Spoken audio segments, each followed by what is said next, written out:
Alcohol. How'd you quit drinking? The demons don't have control over me. I have control over them. Recovery is the reason I get to do everything else in life that I get to do. You talk negativity. You talk, I can't, I won't, I'll fail. That's what you're going to get. The important thing is what you feed your mind. I came home, I had a gallon of whiskey. Words is, are you okay? Thank you.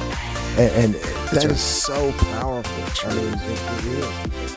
The human species is the only species that doesn't wake up daily to strive to reach their full potential.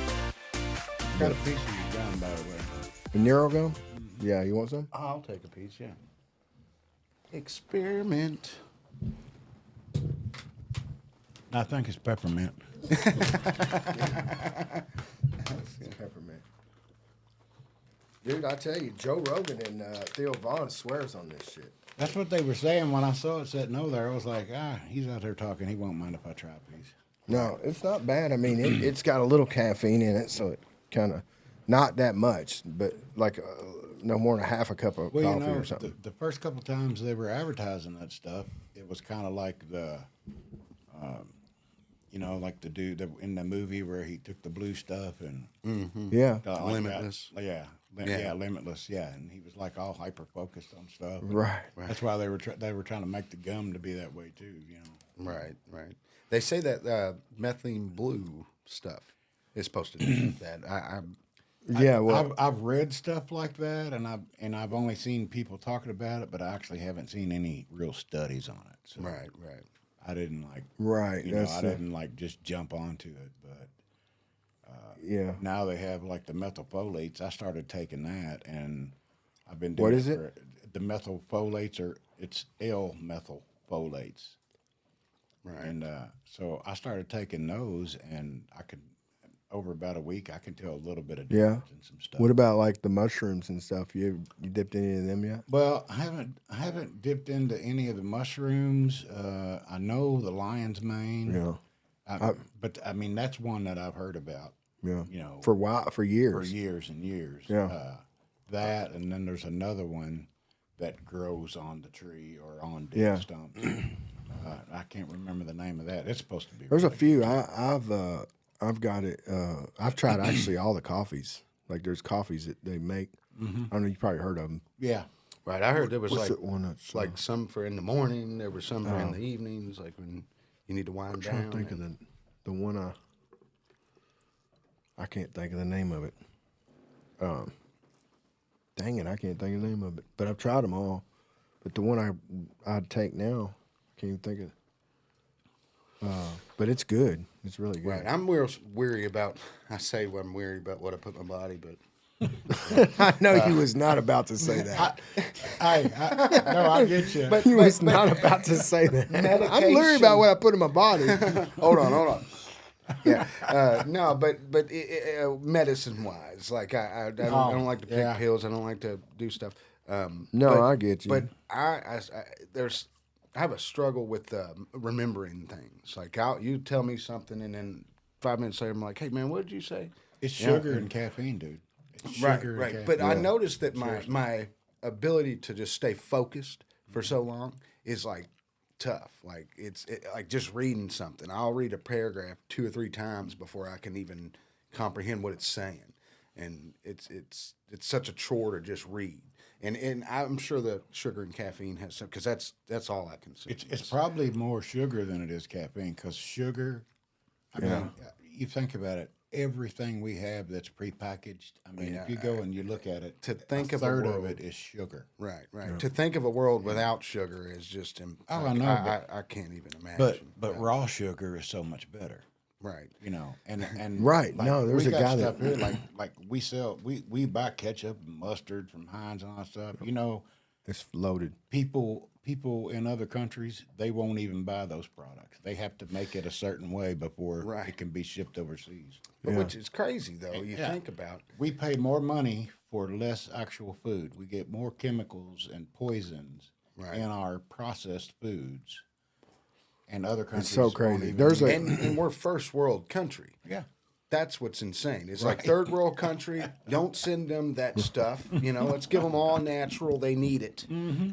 But these Americans, man, let's hit them hard. Well, I mean, look, we have been designed in this country and indoctrinated to be slaves to the system. And most people don't even know it and realize it. And once they find it out or you tell them about it, they're like, "Oh man, you're out of your mind." Right. Yeah. Dude, go back here. Hey, look, go back here to U.S. Code 9, Title 15, and look at, this section right here and see what this says right here. And they're like, "What? No way." Yeah. See, because we're under maritime law. Maybe you need to read that. You got this Constitution that you tell me you read all the time, and when I talk to you about it, you don't even know about that. Right. How about this? Right. Right. There's so much. I mean, I remember taking our government class, and I remember they were kind of going through a bunch of stuff, and I'm just like, what's the point of all this? And then it wasn't until sadly enough, Obama's second term is when I started getting into it. And I actually voted for him. I'm sorry. I voted for him the first time. I can't lie. I did vote for him the first time. Right, a lot of people did, and I remember hearing his speeches the first time. I don't think I was old enough to vote. I think it turned 18 just after that year, and I turned 17 that August, and then that November it was like the election. But then when he takes office and people really start getting to know him, they're like, "What? I voted for this." Right. I remember I heard that. I was sitting there. I could have had a V8. Right. I was sitting there with the whole. That's what people thought about Biden. Well, definitely about Biden. I mean, You come on, believe that. Oh my gosh, dude. When the Biden thing, I was like, okay, this is for sure. We got this one in the bag. Well, like 100%. No one's going to vote. I remember thinking, like, if you're going to vote this guy in, I mean, you're better off having me as your president, which is just beyond thinkable. It's like, but see, the thing about it is somebody like you and I, unless we can prove our lineage all the way back and we belong to a royal family somewhere, you can't be president. It doesn't say that in there, but you can't be because now we are this United States Incorporated. And the United States now is only Washington, D.C., that 10 little square miles that we gave them to. But now it's a business, straight up. Right. And so they don't seem to be working for us. Actually, they're not working for us because it's just like a whole bunch of board members. We get to say, oh, yeah, let's put this guy in there. Yeah. And they're really good. Even libertarians, they're like, they go up there with this, yeah, we're going to work on this, we're going to work on that, and they start out that way. But then when they found out really that, hey, I ain't working for them, I'm on this board of directors here. Right. They forget about it. And the one that's been there forever, they really forgot about it. Right. But theoretically, a normal person can run for president. Oh, absolutely. And if they get enough support, they can, in fact, take the presidency. Possibly, but it's I think highly unlikely. I think it would be like really unlikely because we had Kamala, who's ran for president, right? Mm-hmm. And everybody was like, "Oh, we need a woman. We need a woman." And I'm like, "Dude, she's not going to win." And they're like, "Well, why do you say that?" And I'm saying, because she's not allowed to win. And then when you go, and I'm like, okay, here, look at this. Watch this. You go here to the office of the president and the Constitution, you read through it, and every pronoun that is used is he, him, or his. No woman will ever win the presidency until we have a woman vice president and her president dies, and she gets to take over at that point. And then if somebody's really smart and super tough, they can go in and say, well, now there's a precedent that's been set, and we can make that change. But then you got to have all the states to come together and say, yeah, we'll we'll make this change. I disagree. Right. I remember watching some video, and a guy had said that same thing, but I disagree. Kamala almost won this election. believe it or not. There was it wasn't a landslide like they made it out to be. No. But it was still really close. But here's the thing: if Kamala would have came out and said, "Okay, we're impeaching Joe Biden," or not impeaching, we're 15th Amendment or whatever it is, Article 15 or whatever, 15, whatever it was, to see he's incompetent of his job, and now the vice president is going to take over, Right. which is in fact the way you're saying it, just a different way. Yeah. But well, I've just said if he right. for TikTok's sake, he got unalived. Right. But so if she would have came out and said, just did a press conference and said, "I'm talking to you, the people. I'm going to show you from this point, because you're right. This man is incompetent, and I'm going to take him out of office, and I've got this next 6 months to prove to you that I can run this country the way that you people need, that we the people need." And if she would have just imagine if someone on her team would have just been like, "Look, if we do this, it's like they're just, in my opinion, they're full of dummies and no common sense at all. And because I feel like they had the favor of most people. All these young guys, I couldn't meet a young person that was like not for Kamala. And it's like, come on, guys, you are just literally not looking at what is going on here. And I mean, yeah, I feel like we escaped it barely. And that was a eye-opening to me. I think anybody can be president if they get to the point. I'm not going to say that a woman couldn't be a good president. Right. Okay. But I'm just saying, by the way our Constitution is It's framed written right now, the way it's written right now, and as we, the supposed people, are allowed to be subjected and have any part in that with our vote, a woman will never get it until there's some kind of precedent set by law, right? Now, I don't understand that though, because even though it says he and stuff, it's like it doesn't specifically say that only a man can run for president or be president. No, it doesn't. But the way it's worded, You're saying no matter what, just the way it's worded, the right woman comes along, says all the right things, and she will not be president. I don't believe that it would ever happen until Until we had a convention of the states and there was the some vice wording, president took over. and there was some wording changed in the Constitution. What wording has to change in the Constitution? Well, I'm talking about where it talks about the president. The president, where I said all the pronouns are he, him, Right. his, right? That would have to change. And until that changes, But that would only change once there is a woman in office, as president, because now the president presence. well, the point that I'm trying to make is that I don't believe a woman Would ever be allowed to win. Right, and yeah, because of that. I mean, it's just like, just a little bit of history here. I can't point to it. I'd have to go back and find it all. Mm-hmm. But every single president that we've had, even Andrew Jackson, every single president that we've had, his lines all went back to a royal family, one of the royal families, right? Even Trump, and he's got lines in England as well as in Ireland or Scotland, whichever one. I think it's Scotland. is that why he wants Denmark? To their, I mean, goes back to their kings. His lines can be traced back to their kings. Right. So, and every single one has been that way. That's why you hear there's a lot of people that always say that, your vote doesn't count. Your vote doesn't count, but they can't come up with a reason why your vote doesn't count, except for that they don't care. And to a certain point, they are just a little bit right. Your vote does count. I mean, they have to count it. Granted, in 2016, we saw a whole lot of bullshit. Right.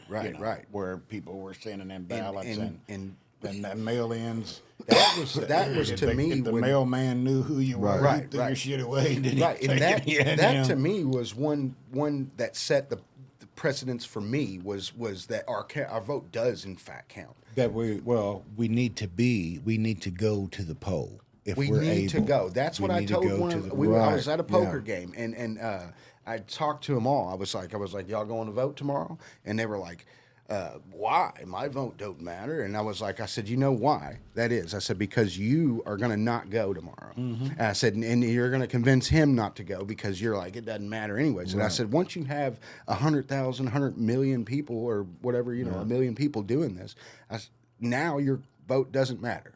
Now it's whoever goes to the polls and votes, their votes matter.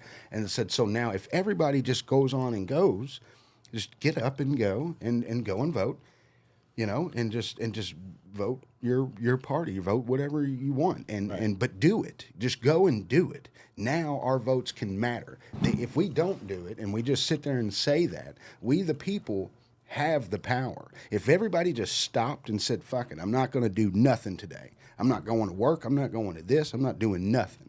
The world, which I'm not buying anything. I'm not going to get on Amazon. I'm not going to get on Netflix. I'm not giving no one $1.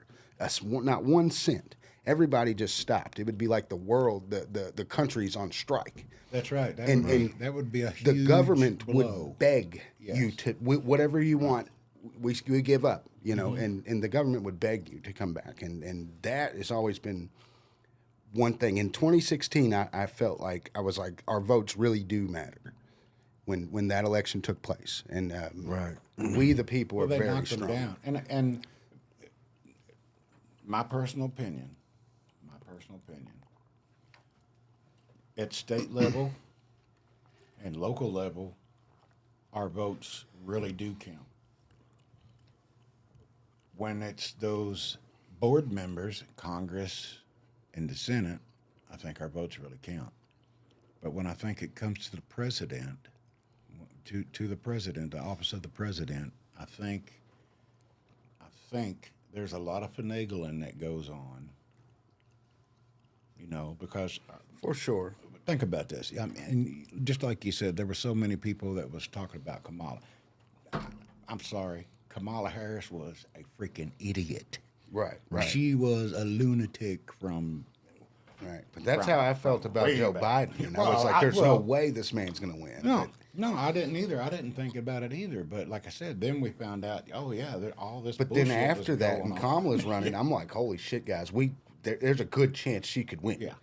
Right. we voted him in. Right. They'll vote this motherfucker. In, Yeah. And it's and I felt the same way, and I was afraid that, she might get the votes, but then after I sat and I thought about it, and I'm looking at all these documents and stuff like that, I'm like, no, she ain't gonna win. Right. So you're convinced that no matter what a woman comes and runs for office, runs for president, and no matter what she says, no matter how much support she has behind her, she most likely will not win.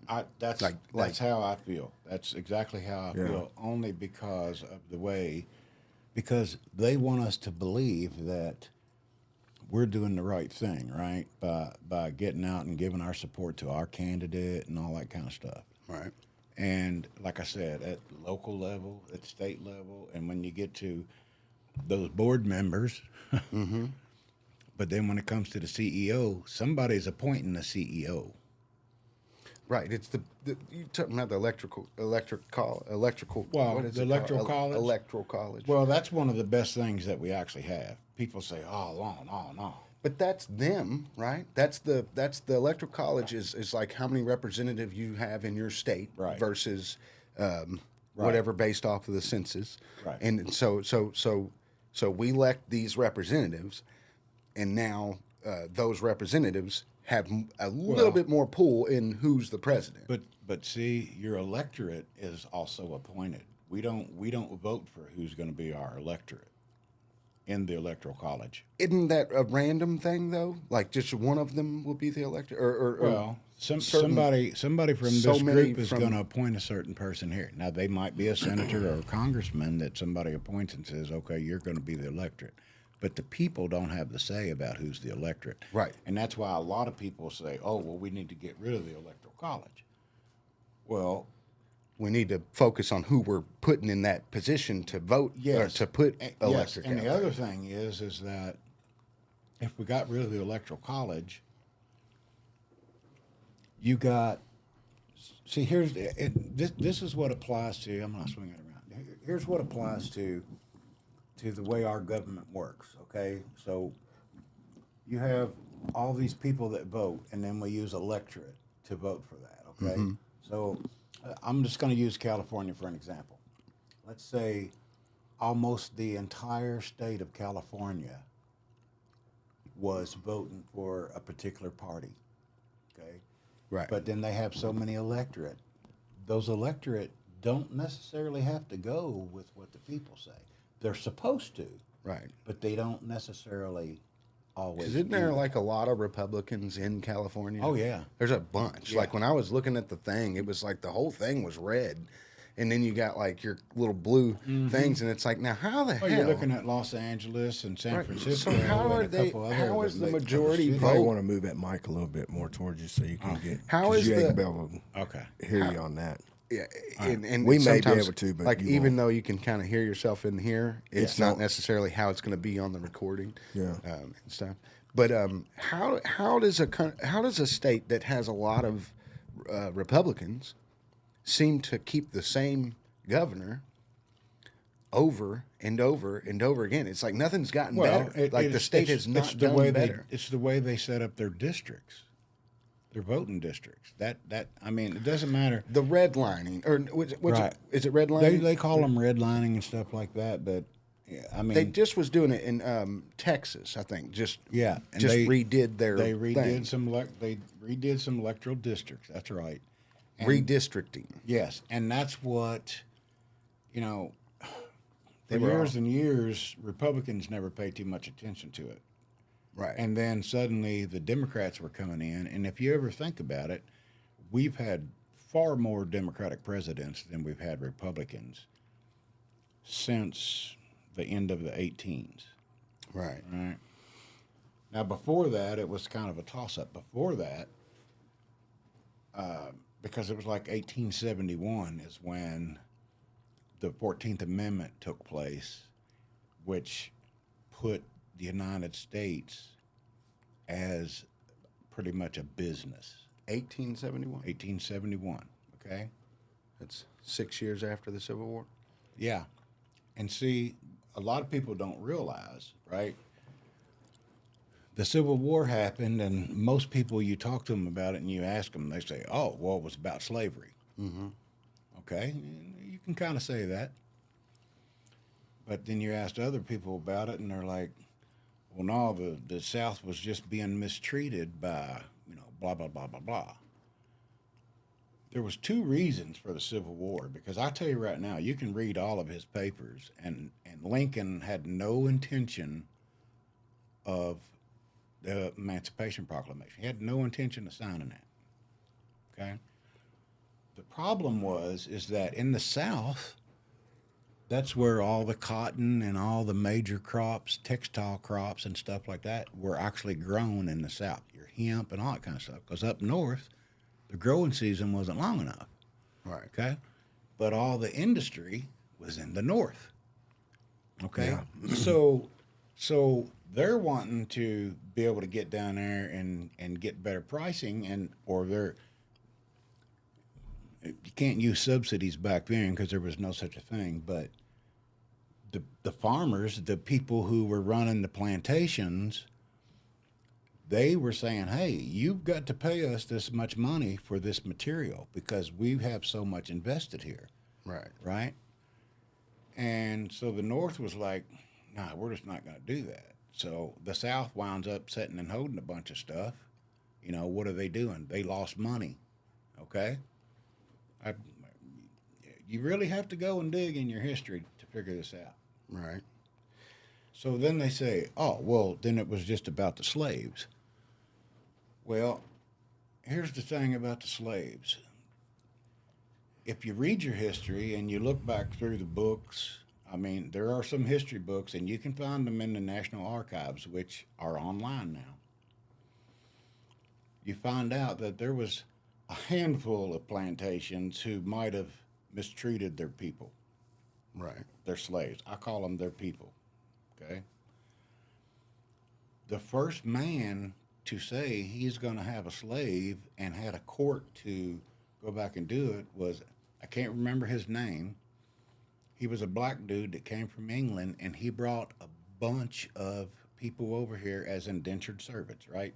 That was going on big when America was being populated, especially in, from like All 16, over the planet, yeah, from like 1650 All over the planet. on They in. love to say America was like the birth of slavery, which is just Oh, false that is like is the the- hugest nonsense. you've And ever I heard feel like of. anybody, you would have to be naive to believe that. Yeah, that's exactly. A little thing called the Roman Empire. Yeah, Like, exactly. come Well, on. I mean, you read the Bible. There were slaves in the Right, Bible. right, So right. you're talking, now in Right. this day and age, you're talking more than 5,000 years ago, Right. right?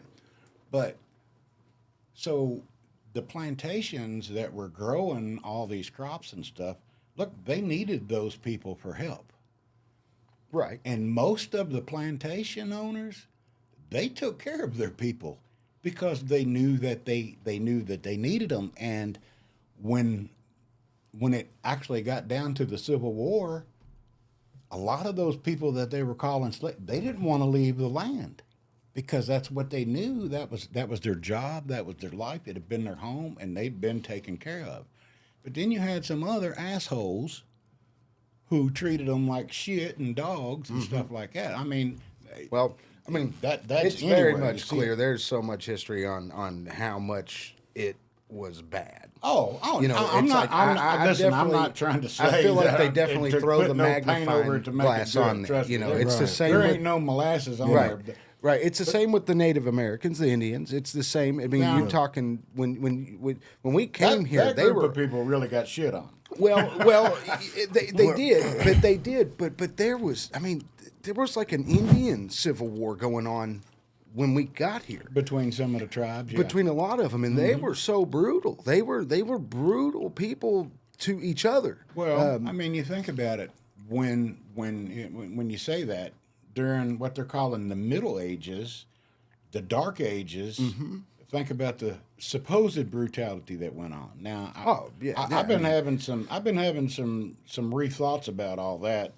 We won't get into that. My but- whole thing is there's not a race or a body of people that hasn't been, no country's founded on, every country's founded on blood, and there's no civilization has went peacefully. Right. It's like that's just facts. Right. Everyone's got blood on their hands. But they want us to believe that in ours, that it really was kind of that way. But Right. And I would argue that a lot of people in the Civil War really was there, to free slaves. I'm Oh, sure that was absolutely. Yeah, that there's was not the a whole doubt in my narrative in mind. the whole Yeah. thing. that's what they wanted. But you heard of carpetbaggers, right?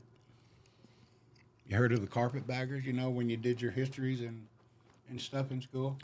Yeah. Maybe they didn't talk about that shit then. They leave a whole lot of stuff out now that my kids and my grandkids, they ain't got a clue about. And if I say something about it, they're like, oh, When yeah, I tried to pay attention. History was a subject that I liked, but I still was just Well, so after the Civil War, the carpetbaggers went down south. Okay, so after the president signed the Emancipation Proclamation and stuff like that, and everybody says, "Oh, they killed him because he was setting the slaves free." Well, I got news for you. Lincoln got killed because he got rid of the central bank, and we started producing the greenback notes. We were having our own money based on our own assets, gold and silver and all that kind of stuff, the greenbacks. That's why Lincoln got killed. It wasn't because he set the slaves free and all that kind of stuff. Because, like I said at first, he was not going to do that. why. I know you don't know why he wouldn't do that, but when I think of Lincoln, I like to think of him as the guy that was part of his agenda. We But all do. And I'm not going to say that at some point, if he'd have had a real career as president, that might not have happened. But at the point of the Civil War, he wasn't going to do it because he had people in the South that he had feelings for, and he had people in the North that he had feelings for. But the man came from Illinois. Right. So he was more like us right here in Kentucky, than he was a Yank or a Southern. Okay. Right. But Neutral. he understood how things were going. So getting back to the carpetbaggers. So at that time, we made what they called reparations to the slaves. That, they had the opportunity; they could go back to their home country. I don't know that maybe 10,000 might have said, "Hey, we want to go back to Africa." A lot of them probably died on the damn boat going back, and I'm sure a lot of them, when they got back over, it was like, "Holy crap, we can't! What are we going to do here?" Right. And they could have died or been killed by some other tribe. Wasn't the or royal whatever. family over there, like the royal kingdom, was like in the slave trade business? Like they would. So the carpetbaggers go down there. Real quick, what is a carpetbagger? What is that? Okay, so the carpetbaggers were the guys who were from the north, and they were sponsoring. Sponsoring's not the right word, but that's the word I'm going to use for it. All these industries that wanted those products: the cotton, the hemp, the tobacco. I'm sure there was others, but those three are the primary ones that you ever learned about because that was the big business back then. Yeah. Right. So they go down there and then they pick up. So now you have these new families that have been set free. They've been given a 20-acre piece of land. They've been given a mule and a plowshare and a wagon, and they were given materials to build themselves a home, a cabin. That pretty much. Right. I mean, basically, it's still pioneered it, right? Right. But the carpetbaggers come down there, and now they're selling the seed, they're selling the plows, and they're going in and they're giving these people loans. And then they're pulling the loans on them, and they take their land and, their animals, if they have any livestock and stuff, because what the hell did they know about getting a loan? Right. And right. Of how much time do I need to be able to pay it back? They didn't. So they wiped. So that's carpet. That was your Democratic Party. Right. Right. And so they were the people that was in the South that we hear about. Oh, in the South. Right. That's the people that you were hearing about. Right. Robert E. Lee was a Democrat. Robert E. Lee was a Democrat, but I'm going to tell you what, Robert E. Lee would have been a damn good president of the United States if things hadn't gone the way they did. All right, guys, we're going to take a short break, and then when we come back, we're going to talk about Ese Meister's story. We'll give him a little chance to talk. Like when I was your age, a little younger than you, and you were a little bit younger too when you started thinking about it, that I started thinking about those things. Yeah. Because now they're gone, and they're trying to make their own memories. Right. My children with their children. Yeah. Right. And I'm like, that's so awesome. I hope they do that. And it's like, okay, so I was able through my life to make some memories with my children, stuff that I don't think that they will ever forget. You know what I'm saying? Right. I mean, we didn't have family in others. Well, I mean, we do have family in other states, but they're not like close family. Not like yours, right? Yeah. So we didn't go to other states just to see somebody. Now I'm at the age, I do have family in other states that when I was growing up, I was close to, and I could go and visit Alabama. Yeah. Right. Yeah. Because one of my cousins lives down there who actually was a wrestler on TV, cool. And shit. And so, Right. Anyway, so getting back to you're making those memories and stuff like that.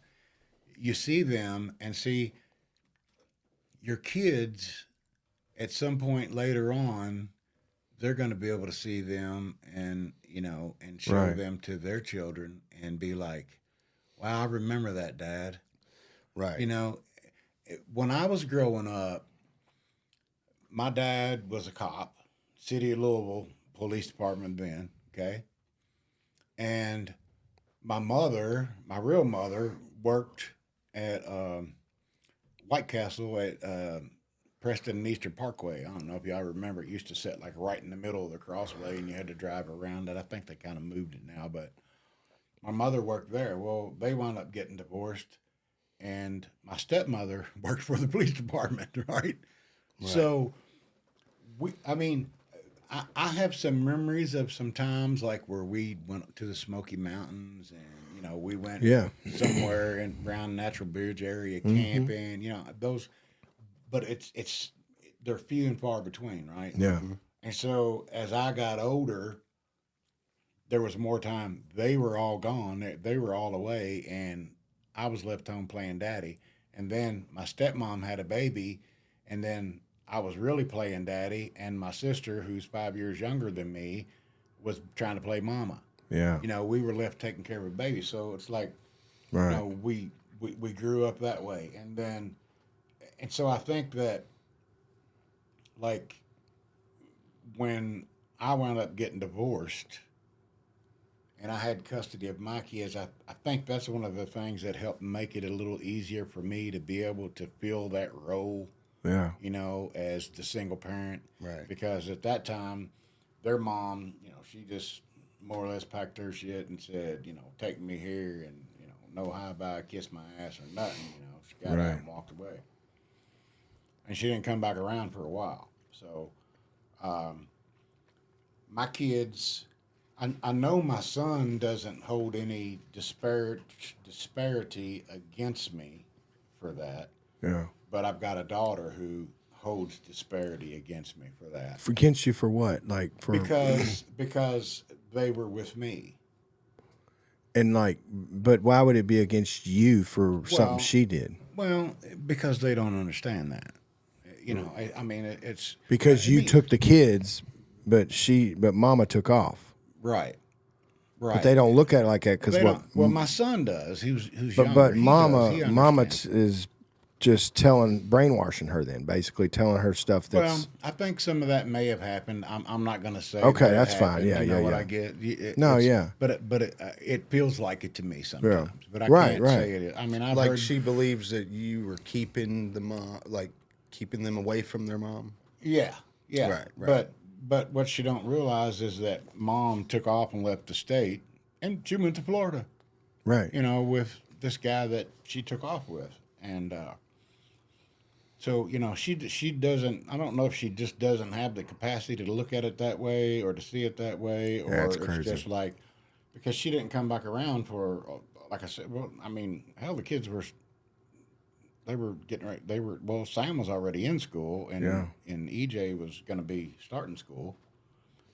And so, anyways, they, that happened, and then so when she came back around, she had to work because they didn't really know who she was. You know what I mean? Because EJ was like 6 months old. You know what I'm saying? I mean, literally. And so, anyways, but. I can still look back, and I think they can look back because I wasn't able to take my kids to places as a single father and trying to take care of a home and feed and all the I want to say feed and water like they're cattle, but but the point is there's these places and things that I did with them that I'm sure at some point or another they think back on and they're like, oh yeah, I wish we could do that again. You know what I mean? Right. Because I mean, I think about that. Right. God's put you in. And I didn't. God's put you in your place a few times now that I'm hearing you because now I didn't think about this before, but I'm thinking, man, he's really. There's a reason why you're taking care of kids so much, because he must have you built to do it. All right, guys, we're going to take a little short break. I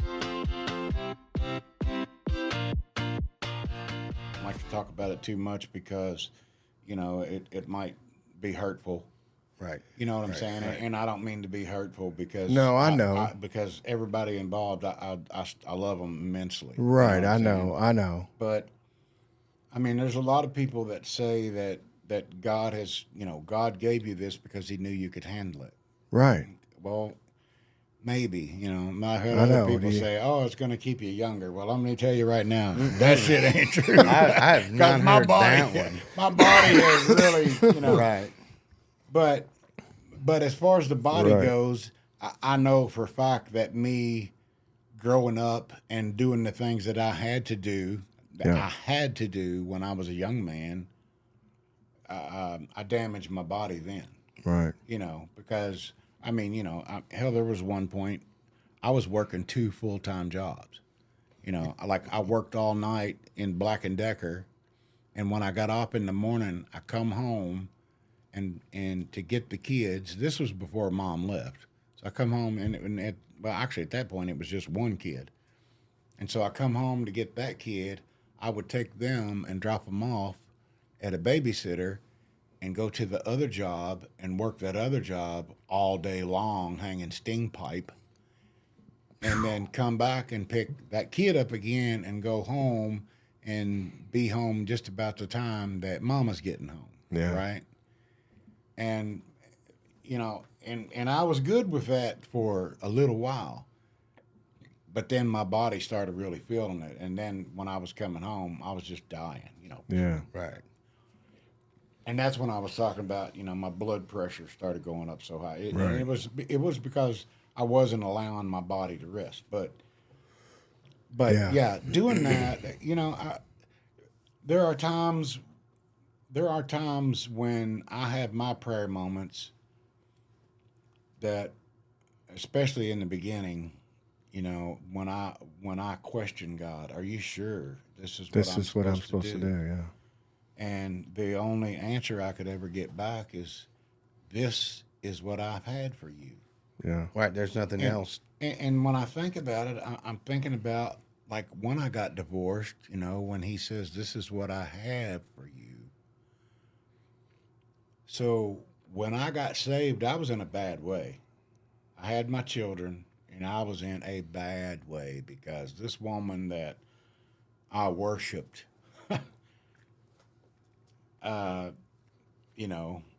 I wasn't important enough to her. And worse yet, I don't think it's entirely true, but worse yet, I felt like not only did she not care about me, but she didn't care about my kids. Yeah. And like I said, I don't think that's entirely true, but Right. when you're inside your head, you feel shit, right? Oh man, yeah. So, Right. anyways, I took out, and I knew just what I was going to do when I was in the car by myself. I knew what I thought and felt like I had to do. And the closer I got, the louder God was speaking to me in my ear, and I could hear him. Yeah. This is Right. a true story now. The closer I got to the place where I was heading to, the louder I could hear the Lord's voice. crazy. People said, well, how you know it was him? I'm like, because he was telling me. Right. And so, and Who else I'm would just it like, be? God, I just can't do this anymore. And he's like, I'm right here. Right. Yeah. All you got to do is tell me what you need. But, I didn't realize it then, but a little bit later I realized it is, tell me what you need. You got to be specific with God, dude. Right. Because he already knows what it is. But if you don't tell him some specificity, he's going to Right. be like, well, that's not exactly what I got in mind for you. You know what I'm saying? Right. And so the louder he talked to me, the more I started crying, because he had me just telling me, I have stuff for you. Right. Yeah. He didn't say what it is. I have stuff for you. You have things to do. Plans. Yeah. You're not done here. Yeah, right. Right. And he's like, I can wipe your tears away. I can wipe them away. Look, here, take this tissue, son. I mean, essentially. And I still didn't want to listen. And then it started raining inside my car. And people still today, they look at me and like, you might be just a little bit full of shit. But it started raining inside my car. It wasn't raining outside. It was raining inside my car. And it started raining so hard that I couldn't see shit. And I'm like turning the wipers on, but it's inside my car. It was coming down on me. And, I came to realize that the rain was the good stuff that I needed to settle me back down. That's what he poured out on me, was the stuff that I needed. And that's the only way he could get it to me, and to make me stop from what I had in mind. And so this is November the 3rd, 1988. And when it finally got to the point that I couldn't see and I had to stop, God had me out, and I was in a ditch on the side of the road, 322, Highway 322, on the side of the road, in a ditch, and thanking God for all the mercy he just had shown me, and everything that he had shown me in the past that maybe I didn't even realize. Some things that he did, and I still remembered them, and I know it was him. Right. At the time, I didn't, especially when I was a younger man, a young boy, I should say. But that's where I found Jesus. I met him right there. And people say, oh, you met him in your car. No, I met him right there, because inside my car, I was fighting him. Mm-hmm. Right. I was fighting him, and the more I told him, no, God, the more he was saying, yes. Right. Yes, you got to listen. I am the MFIC, you know. You act like you got a say in this. Yeah, exactly. Right. And so that was November 3rd, 1988. People say, when was you born? I'll tell them November 3rd, 1988. No. Right. Okay. I'm 3 months older than you. That's when I was reborn. Right. Right. November the That's 3rd, awesome. 1988. And it's something that I'll never forget. But Yeah. when I was like a little kid, like younger than him, like Declan's age actually, my grandfather on my mother's side, he was a pastor of what they called General Baptist Church. You know, they weren't really holy rollers, they weren't really Pentecostals, they were kind of in between, Yeah. right? And so when I was about Declan's age, like 5 or 6, I went to this revival that they were having, this little church in Shepherdsville. And I knew who Jesus was, and I heard about God and Jesus, and, you know, how we celebrated his birthday at Christmas time, which now that I've grown up, I found out, you know, that's not really true. Right. But I was being pulled down the aisle. I mean, like someone had a hold of me, dragging me, and I was screaming and crying, and I was grabbing the pews and hanging on as tight as I could, and if I lost this one, I would catch the next one, and I'm just crying and bawling, and my grandfather came to me, and he said, "What's wrong?" I said, "I don't know, Papa. I can't get away." And he's like, he put his hand on me just like that, right on my shoulder, and he said, "That's the Lord calling you, son." And I was scared to death, because I mean, Yeah. I'm 5, 6 years old. I knew Jesus and stuff like that. I didn't know he was going to get a hold of me, come you know. take you, yeah. Right. And so he's like, "You need to go to the altar." Well, I went to the altar with him, and I prayed, but in my mind, I was still scared. And so the prayer that I said didn't have no relevance. Right. You know, you have to go to God sincere. You have to go humble. Yeah. You have to be faithful. You know, I'm the man, and because I grew up like, you go to the altar, you're on your knees. Right.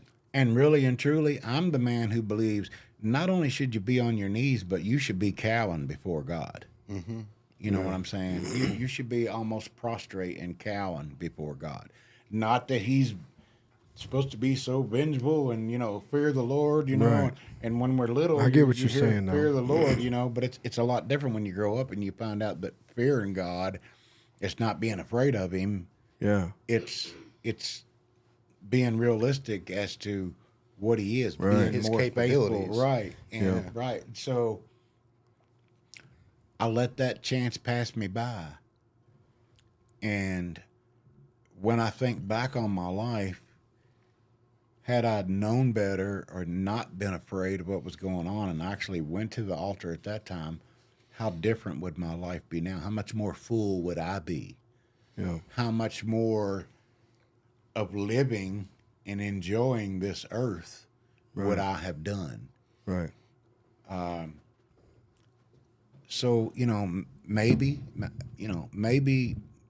this was the job, the place that God had for me. Maybe it's true. Maybe it was.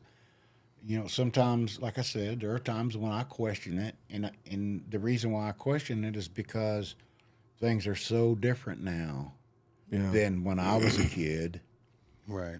Hugely different from the time when I was a kid, but even like a bigger space from when my kids were little to this group of kids that I've got trying to raise and trying to make them understand that there are better ways to live your life than to be mad all the time. There are better ways to live your life than to be vengeful. Right. You know, and That's a tough one. I don't see that so much anymore. That's changing, but when I look at some of them, there's still anger, a lot of anger, and I see that a little 5-year-old is picking up all this stuff. He's feeding off of it. Oh, yeah. And you know, it's not his fault, and in reality, it's not the other one's fault so much. If they would just let it go, Right. you know, things would change. So it's, did God put me here? I think He did. Sometimes I question his thinking on the process, you know, for me. But one thing that you had said, God puts, you feel like God knew that you could handle having the kids and stuff. I've always had a quote that I didn't really hear. I just always, I don't know. I felt it to be true because I guess when I had my daughters, when it was like my third daughter, and it was like I knew that I was just deemed to have no son, just daughters. I kind of took on this saying that God doesn't bestow upon you anything that He doesn't already know that you can handle. right, that's exactly what the Bible says. And so what I look at when I think about that, and I think about like what you said about your dark place, how you was heading down this dark road and everything, it almost makes because I just hearing your story, there's so much similarity, and I'm not trying to compare or what we was going through or anything, but I understood. It hit home for me. But I think about it all the time. Like you said, when you was a kid, if you took advantage of that often, you would be different now, and rightfully so, but not necessarily. It could be good or bad. Oh yeah, that's Right. true. And That's true, so to me, like I tell my kids, is that your present is determined by your past. And so it's not determined. I mean, it is determined in a sense to where it's like the path you're leading is gonna where you're gonna end up. I think we and live so, in a cycle. Yes. yeah. And so, well, that dark place that I was in, I wouldn't. I talk about it. I wouldn't do it any other way. Like it had to go the way that it went for me to understand about where I am right now, and I can't say that I talk to God as much as I should. I don't pray as much as I should, and I know that I'm going to be held accountable for all that. But one thing that I know is that He did put me on a path. I'm doing the best that I can to follow that path. I try to listen for the signs, and I need to talk to Him more. But I do try and instill good values in my kids, in my friends, anybody that I'm talking to. But main thing is when I think about the dark things that happened and the things that I've even done, I don't think that I would change them. If I could go back and look at it and stop myself from hitting this person. I kind of do believe that dark place helped build our character for today. Right. And you know, you said like you say, you don't talk to Him as much as you should. You don't read about Him or whatever, you know. I mean, I read my Bible every day, right? Can I quote verse? Heck no. Right. Not even close. Can I quote a verse? You know, I can tell you what the Bible says, but can I tell you where to find it? No. Right, I right. really can't. Not unless I wrote it down, Right. But what I can say about myself, and something that I started doing, and then I got off of it because of how things were going. I got off of it, and that was that I should be getting on my knees in front of my kids and let my kids see, because now Right.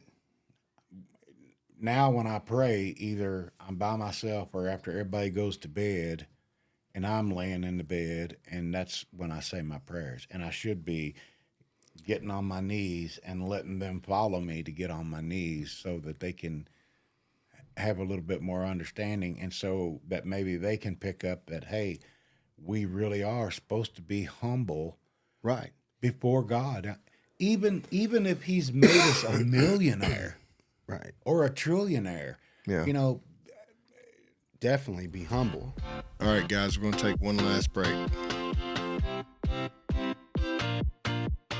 Right. So when you was positioned, so I did want to ask you if you didn't mind, but like, how did you feel when you was handed a baby at your age? Well, honestly, Just curious, because that just how it kind of went down is that I got this phone call, and mind you, that I had to have surgery on my Yes, neck, and I was down yes. for so long, and literally on Tuesday, the surgeon released me. On Friday, when I was headed someplace else to get back into my thing again, I get this phone call from a deputy sheriff saying, "Hey, can you come to Simpsonville? Is this so and so?" I'm like, "Yeah." He's like, "Oh yeah, I think I know who you are.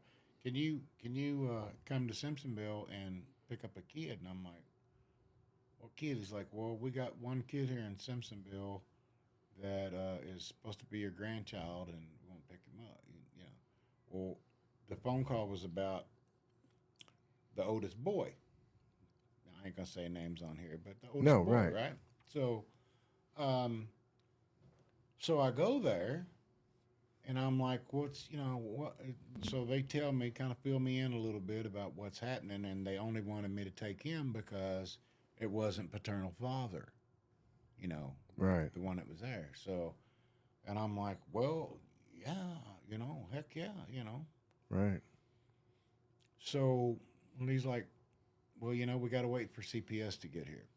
Okay. So I'm like, "All right." So I was there, I don't know, an hour, and then, I kind of found out before the Simpsonville police took my daughter to jail that there had been some fighting going on, and somewhere along the line, she got her nose broke. And then this fighting was going on again. There was a whole bunch of stuff that was not really coming out, but this fight just built up more and more. And then, she stuck him with a pair of scissors. And I'm going to be honest with you. The first thought that I had was, I thought you were better in biology, because she stuck him like right here in the meaty part of his neck. Yeah. I shouldn't have been that way, but Right. I knew. But it's a man coming at your daughter. That's so right. That's right. Right. And so I was looking out for her, but because of how it went down, then he's the one who called the police, and so because the greater thing with a weapon, Right. so this right here that a man has against a woman, this is not considered a weapon. Right. It's not. Yeah. I'm not sure I understand that one. No, I know. Yeah, I don't But understand. she used a weapon, so she went to jail. Right. And it was just supposed to be for the one, right? And I'm like, okay, well, so I was there for about an hour probably, and CPS came. And so she talked to me, and she's like, okay, well, I got to go, and I need to go inside. So she goes inside, and she's in there probably for, I don't know, 20 minutes or so, and she comes back out, and she said, would it be a problem for you to take all 4 of these children? And I'm like, okay, well, I don't really have a place, but let me make a phone call. So, I called my aunt, and she's like, yeah, well, then the CPS woman had to talk to her, and she's like, well, yeah. And once she knew what the kids were, or who the kids were, she's like, well, yeah, of course they can come here. Right. So, everybody got a little bundle of this that they could bring with them, and I got stuff for the baby, and got him in there, and so, but it was just going to be for over the weekend. This was on Friday, and maybe it's going to be till Monday or Tuesday. All right, so They always say that. yeah.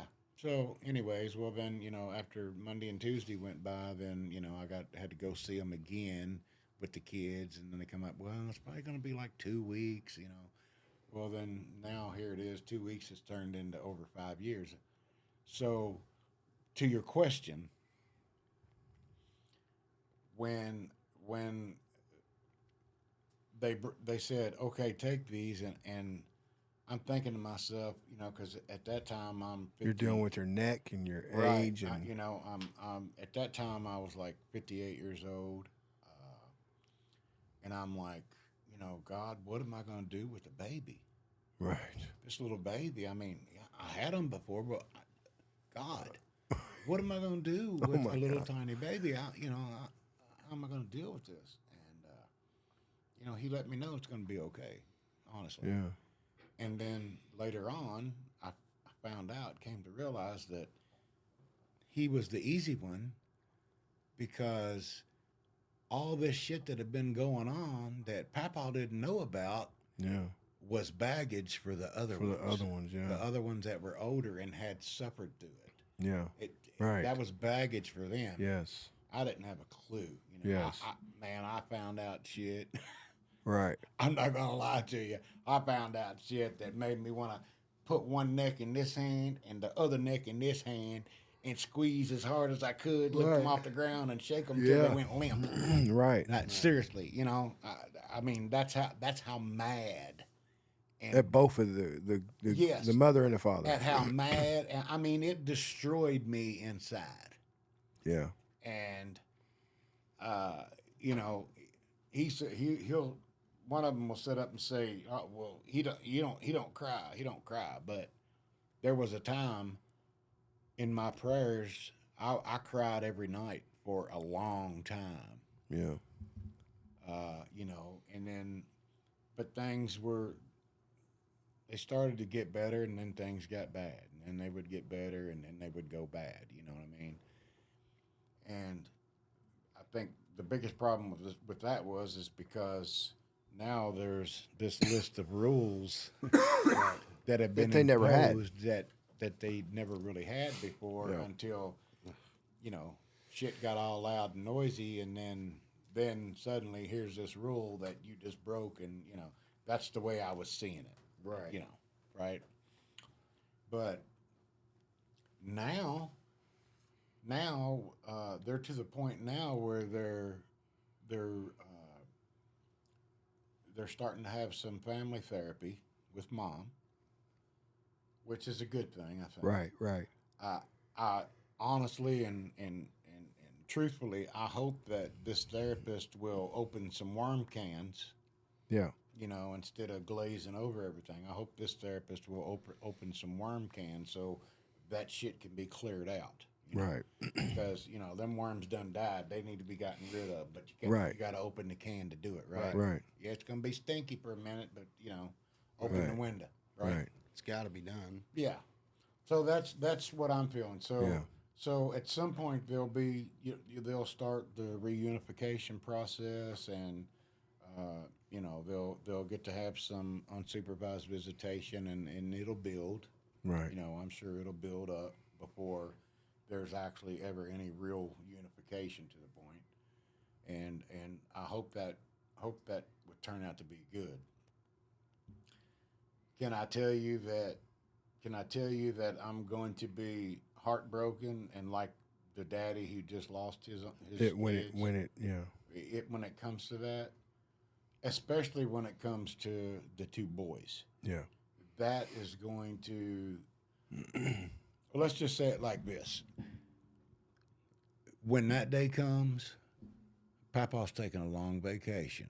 Yeah. Papa's going to get on his motorcycle and he's going to take a big long ride. Yeah. If he camps on the side of the road, so be it. And if he's stiff and broke down in the morning, well, it just takes him a little longer to get up and get the bike going again. Right. But Papa's going to go because I don't know how to shed.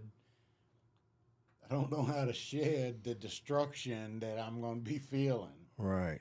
No, when I that feel. comes. Yeah, I can only Because, imagine. Look, It's gonna be tough. Yeah. in my mind, these are my kids. Yeah. The girls are different because they were so much older. You know what I mean? Right. And so they needed me for certain things. But now it's like we're to the point nowadays where we don't need you for shit. Just make sure, can I do this? Can I do that? Right. And sometimes it's, hey, I'm going to do this and I'm going to do that, and I'll be like, oh no, well. But Yeah. when it comes to when it comes to the two younger ones, Yeah.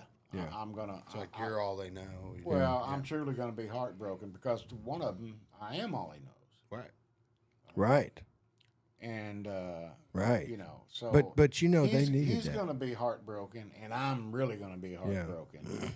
And I'm sure that he'll have to talk to me, every night for a while. But God put him, that happened for a reason because, I mean, that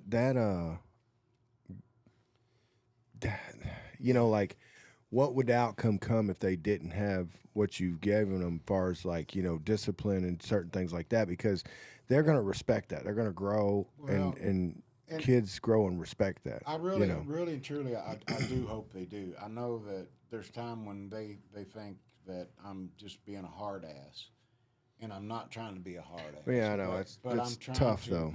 I'm trying to give them some understanding about discipline in their own lives. Right. Right. Not discipline that I can offer, because I don't want to have to offer it. Like a self-discipline. Right. Yeah. But sometimes as a parent, you have to. If Yeah. you don't discipline your children, No, you have to. they're going to. You have to. As much as it sucks, you have to. Yeah, exactly. And so. And that's why I said they'll respect that, because Well, I once hope they do. see, Well, they will no, one they're day. they're They one I know hundred. that I did. Right. They will one day. Once because, you get old enough, you realize that that's Right. You're gonna hit just like we all did growing up. It's like we're gonna hit that spot where we're like, Oh, yeah. this is what Dad said Oh, was yeah. gonna happen. This was what Grandpa This is said why was he gonna did happen. this. This Right. is why this happened. Yeah. And that's what I tell my kids all the time. They're like, my kids hate it, dude. They're like, I'm like, you know why that is. My daughter come in today. She was like, I'm so frustrated, and I was like, all right, hold on, let's talk about it. And so I start explaining. I go into all kinds of stuff, and she's like, why do we do that? Why do you just go into that? I said, because one day I'm not going to be here, and you're going to hear me. You're going to hear this, and you're going to be able to tackle whatever that problem is. Hopefully, it may not. But hopefully you'll hear it, and then an idea will pop into your head, or you'll understand it, and that's the thing. It's like, it sucks that Mom and Dad didn't work out, and it wasn't, great, but they did have a place to go. They didn't go into foster care and get separated and this and that. Right. The big thing is and the true, it's the true ones that lose out is Mom and Dad, because they didn't get the time that you got. Now one could argue that you were robbed of your time, but one could look at it like you were blessed with the time too. I don't look at it like I was robbed of time. I will say that I had just gotten to the point in my life where I was getting your time back. I was getting my own time back. I was free of debt. Right. Yeah. Other than the normal stuff, but I was Right. I was debt free. I had some savings, built up for whenever I died or something like that. And Right. I probably should have went on and spent some of that shit then and bought me a place to be buried in, because I can't get along with the idea of being cremated. I just can't bring myself to that. Right. But but so I don't call myself being robbed of my time because, there was at one point, I was doing stuff with EMA, and one of them in particular went with me a few times when it was storming its ass off, Yeah. and I had to go do the weather chasing thing for EMA, Right. you know? Yeah. And so, so I think he was frightened by the fact that, we're driving into these storms and the truck is being shook all around and stuff, but it wasn't really dangerous with the exception of like when a tree fell across the road. Right. You know what I mean? And so, there was times when I had to stop, tree fell across the road, and to clear the roadway, I would hook my truck to it and try to drag it around, the One way or base the of it, other, the heavy yeah, part of it to one side to get it out of the way so that the People road could would be come open and they could still come and clear the roadway. Yeah. But that was just me. There was other guys who, when it was their turn, it was their time of the month, and they had to go. They were Right, like, shit, I ain't getting out in that rain. They call it in. Yeah, you need to come over here. But I knew, especially on the roads that I went in, because I would cover my portion of the county, my section of the county.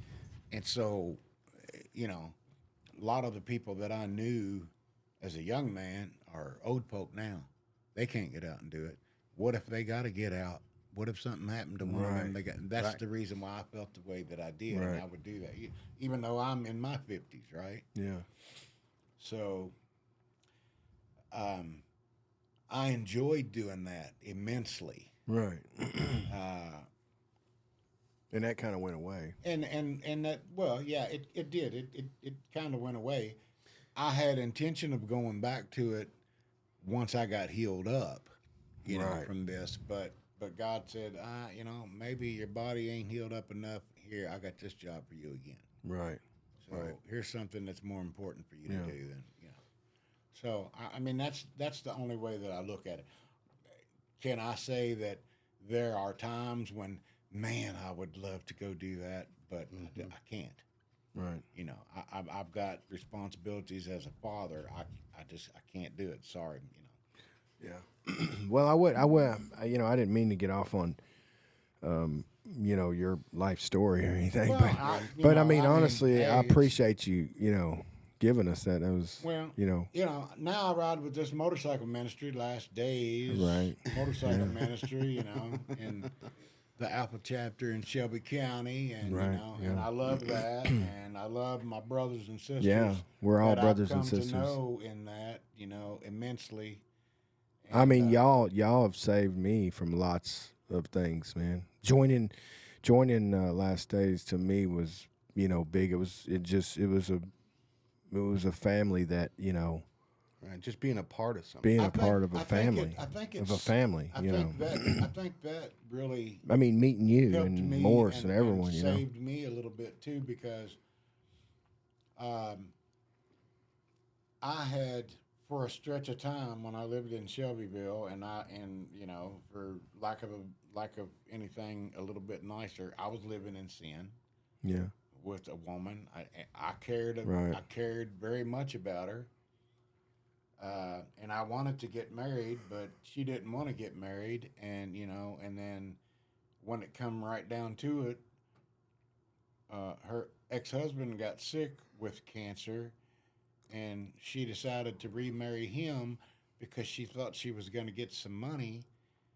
And, that was supposed to be, I should be okay with that. You know what I mean?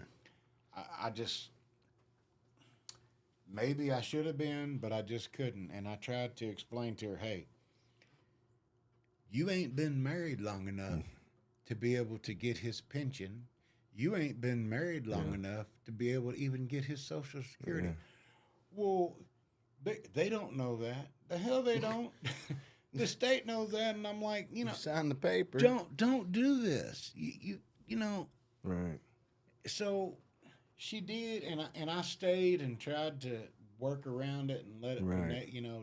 hey, let this just simmer here for a while, but I couldn't. Yeah. I just couldn't, because I'd already had my heart broken, and to me, to not marry me because I'm not going to marry for money no more. Not that I had any money, but Right. you know, I was okay. But to not marry me, and then to go back and get married to someone who beat on her and you know, hated on her and hated on their own kids and all that kind of stuff.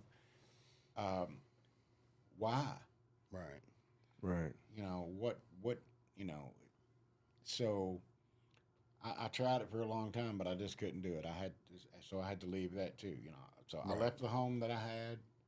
You know, I had a house in Shelbyville.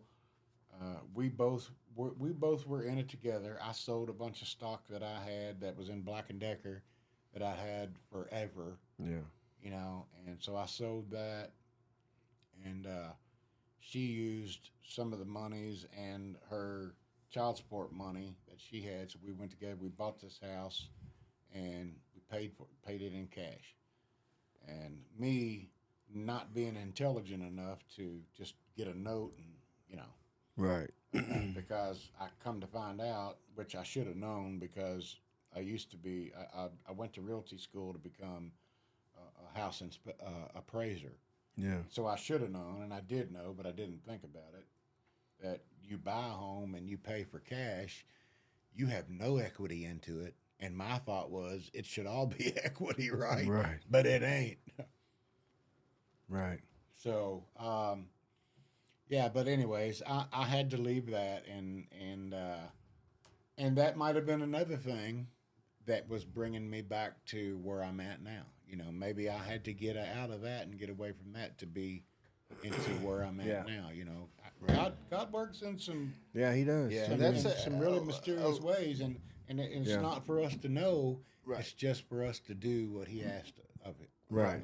I tell people all the time, even if you have a bad past, you know, it's like cherish that past. Right. Whatever you went through, and the dark times, the good times, just cherish it, because that's what's gotten you here today. And by God, you're here, you're breathing. You know, and can I just compound on that just a little bit? Sure. God, when you go to God and you bring yourself to Him and you accept Christ in your heart, He's forgiven you of all that sin. Right. Yeah. And what a lot of people do is they let their past eat them up because, oh gosh, I was so bad. How could he do this? Right. He tells us it didn't happen. As far as I'm concerned, it's gone. It didn't happen. Right. Get over it. Get around it. So what you just said about relishing that's exactly, in my mind, how we should be looking at it, because that character is what brought us to this character that He was ready to say, now you're done with that stuff. Look what I got for you. Now you can start the work. Now you can start doing what, you know, what I planned for you to do. So if we look back at it, just like you just said, it's and we don't let it eat us up. humbleness. Right. We don't.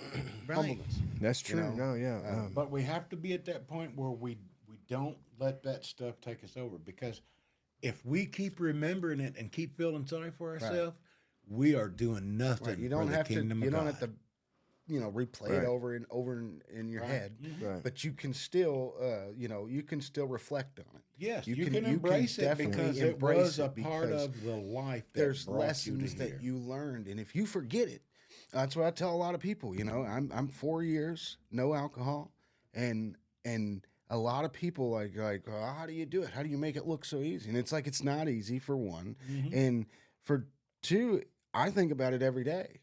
I think about that time that I was in, and how many times I was like, oh, I can do one. I could have just one beer and I could be fine, and blah, blah, blah. Right. And it's like, man, no, you can't. Look what you did. Remember that. And don't ever forget it. Cherish it. Remember, humble it, you know, and I tell it to people all the time. I don't go to AA meetings, but I hear when I tell this to people that do go to AA meetings, they're like, man, a guy was just talking about this exact same thing. And I'm like, yeah. And I guarantee you that man hasn't broken his sobriety, because a lot of times people, they say, fuck it. They get in that mood and they're like, you know what? Fuck it. I'm going to do this. And they do it. And in that moment, right then, they forgot.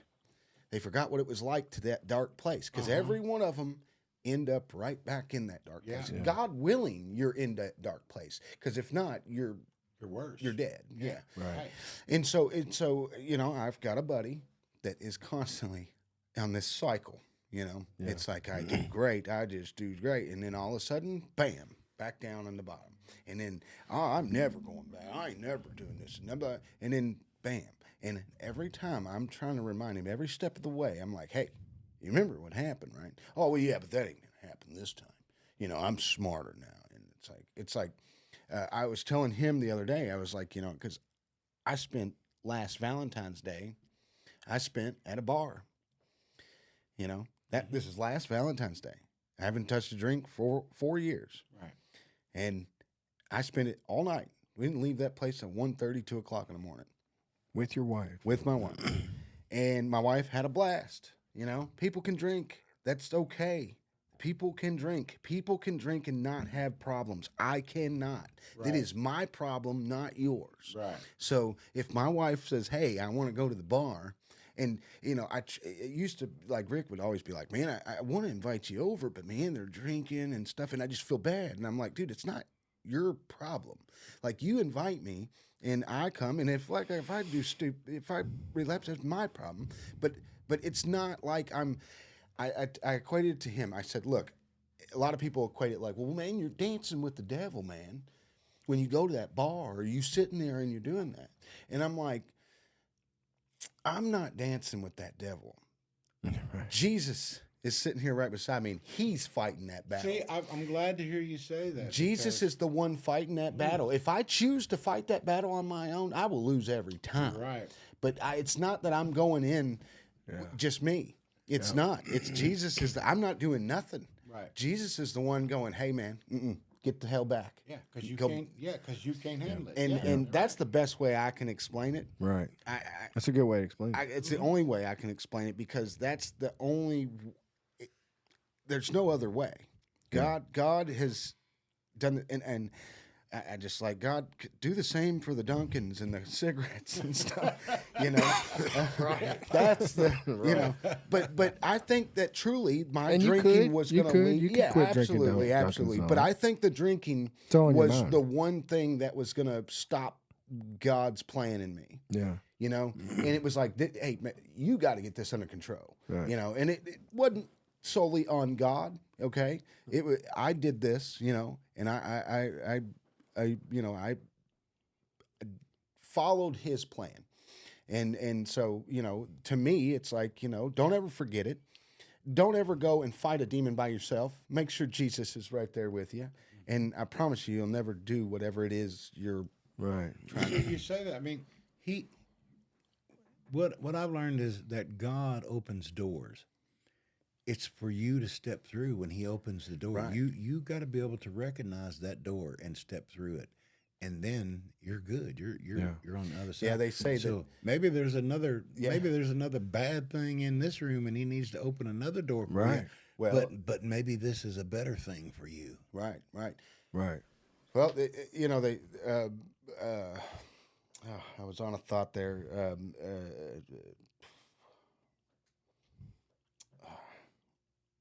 Yeah, it's gone. Sorry. I'm sorry. No, it's okay. I tell you what, that's probably a good reason, because we're probably pushing 2 or 3 hours. Has it been that long? Man, but I've been having a good 2.5. Yeah. But so I mean, I appreciate y'all getting together tonight and chit chatting a little bit of everything. We kind of got on off of everything. We've been every which way, but and this wasn't a complete topic. This was just us kind of getting together. Yeah. I wanted to talk about what was going on. It's going to be it's coming soon. Yeah, coming soon. Look. Hey, Davey, look. To a podcast near you. Look at this. Look. Yeah. That, brother. Right. Well, what you don't see is this. Oh yeah. I didn't say there. I didn't say there wasn't no. No valleys and hills. All right, so we're gonna cut it off at that right there. We're gonna cut it off right there. All right. Right. We're gonna cut it off right there. I appreciate y'all coming. I appreciate all this. Yeah. next time. Next time you see me, I'm gonna bring a sermon with me. Yeah. Okay. Yeah. Y'all two are gonna have a good one next time. So y'all definitely be prepared because these two are definitely gonna. We do will some be debating. back. Yeah. These two got some good debating coming next. Yeah. Hey, I was glad to be here.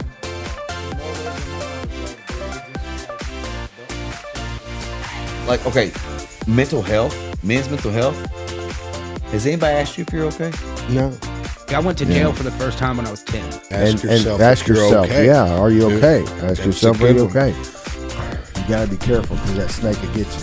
First band I was in, I was 16 years old. It's a lot of heartbreak, Yes. a lot of misdirection. Right. Drug use gets worse, gets better, gets worse, gets better, gets way worse. My brother quit Just quit cold turkey. cold turkey. Drugs and alcohol wasn't a problem. I was the problem.